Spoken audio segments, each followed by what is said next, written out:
Hey guys, welcome back, and for this video, I'm gonna show you how to work on Fiverr.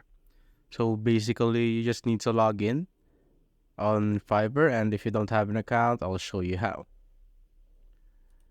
So we are now here. You just need to put on your email, and after that, you'll see this, and you'll just have to pick if you're gonna go buy freelance services or go sell freelance services. So since you're looking for work, we're gonna go for selling freelance services, or we can just do both.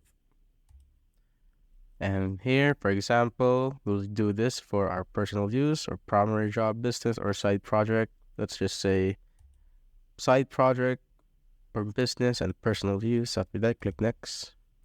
And how many people work in your team? So it's just me basically. So click next, or it depends on you how many you are in your team. After that, click next.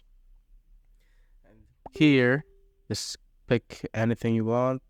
So for me, for example, just go with just exploring, and you're done. Click on start exploring.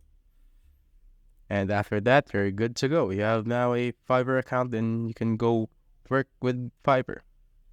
If you have found this video helpful, simply leave a like below or subscribe because it helps me reach more people. See you on the next one.